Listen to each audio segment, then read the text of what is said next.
All right, so today I just proved my theory true. What am I talking about when I say I proved my theory true? Well, we're talking about a theory that I've developed over the years about how to market local small bands, bands without a following really, bands that, they're playing the grind, playing the club circuit in their local town, weekend in, weekend out. They're just playing the same old thing all the time, playing in front of the same crowd. Back several years ago when I was experiencing this sort of a scenario myself as being the drummer for Metal Edge Assassin team, Meat is what it was known as, but Metal Edge Assassin Team was the name of the band. You can Google it if you want, see what I used to do. Good luck to you. Anyway, the grind was basically you're playing the same clubs on the regular basis. You're playing in front of the same audience.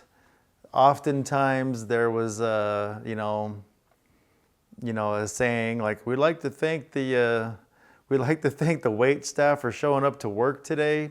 So that, that was basically the audience you had as the wait staff, the bartenders who showed up to work. That's who you were playing in front of. That was not unheard of. It happened more times than I would like to admit.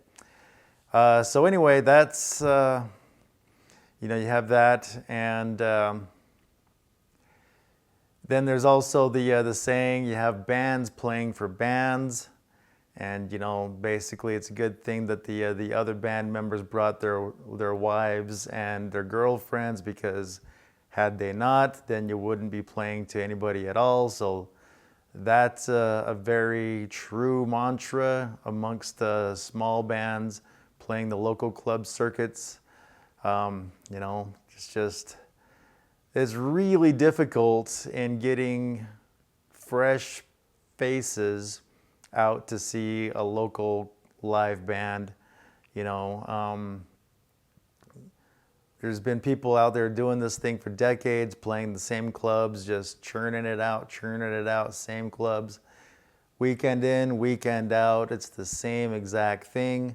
Even like regional bands, and like I'm not even talking just like local bands like what I was in, basically just was considered a local band. I'm talking even regional bands that tour multi-state regions on the regular. Really, they're just playing in front of the same exact crowd they were playing last time they toured through the city. So they're really not getting any traction at all. They're spending a ton of money in road costs, whatever it takes to travel, to, food and lodging, however they're doing it. That's a lot of freaking money. And they're doing these regional tours every 6 months, coming through the same places, same crowd every 6 months. They're not getting any traction. So I developed this theory in my mind where I'm like, there's got to be a different way of thinking about it, because everybody is still stuck in the 80s and 90s mantra of you got to play clubs, you got to play the club scenes, you got to do all that, and that's the way to have any kind of quote unquote success as a local or regional band, is to play the club scene vigorously and regularly. That's the way to do it. That's the mantra that it was from the 80s, 90s, that kind of thing. And I'm like, that just doesn't make any sense now in the world that we live in, where, people, after the world ended in 2020 per se, for lack of better words, when the world ended in 2020, the whole game changed completely. That people are more apt to be, surfing on their couch, checking out music on their couch, as opposed to going out to a club, to a band that they've never heard of. They're definitely not going to do it for a band they never heard of. But if they're like scrolling on their couch and they come across the feed of a band that's playing, like a live stream somewhere, like, oh, hey, let me just check this out, and live streaming this band, checking it out, I'm like, yeah, they suck. Scroll, we've all done it.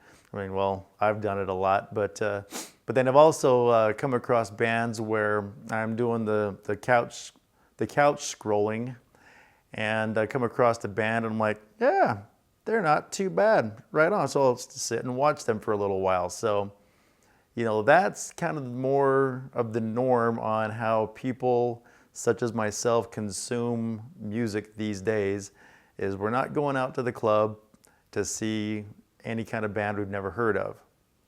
But so this theory that I've developed in my mind is, musicians that are, local, regional musicians, they need to meet the audience where they're already at. Where they're already at is sitting on their couch, scrolling on their devices. That's where they're at. You need to meet them there. And so what you need to do, the theory that I developed in my brain is like, all right, so you could spend thousands and thousands of dollars, being a touring club rat, basically, riding the road, hitting the clubs, all the hours involved, the thousands of dollars involved in travel expenses, the literal back-breaking work of setup, tear down, load in, load out. All that stuff is just a lot of freaking hard work, really hard work. Done it. I know what I'm talking about. Very hard work, very late nights. It's just a total grind, literal grind, and it really gets, it gets to you. And so I'm thinking like, all right, so I could spend thousands of dollars to maintain this grind that everybody thinks that they have to do, or I could spend a little bit of money, some resources, some time planning, and create some quality video content and put some quality video content out there. And that will be compelling for the viewer to watch this video content as opposed to, 3 seconds and you're gone, less than 3 seconds actually. You have like a quarter of a second to grab their attention, quite literally. So the theory I developed in my brain is like, all right, it's better to create quality video content, even small amounts of quality video content, and put that out there to your audience or your potential audience to see what kind of traction you can get, as opposed to, going out on the road and doing that grind. So I'm like, all right. So I proved my point correct. Then this last video that I did 3 days ago, I did a drum cover video of Stone Sour's Zzyzx Road, and we filmed it and edited it all on a Sunday. So basically, took the better part of a Sunday to create this single video. It's not the most highly produced. It's not the most accurate or perfect performance. It's, we did a decent job on it. I'm happy with the way that it turned out. So I put it out on Facebook, where I have, there's 540 friends that I have on Facebook. So I put it out on my Facebook. I put it out on Rumble. I put it out on YouTube.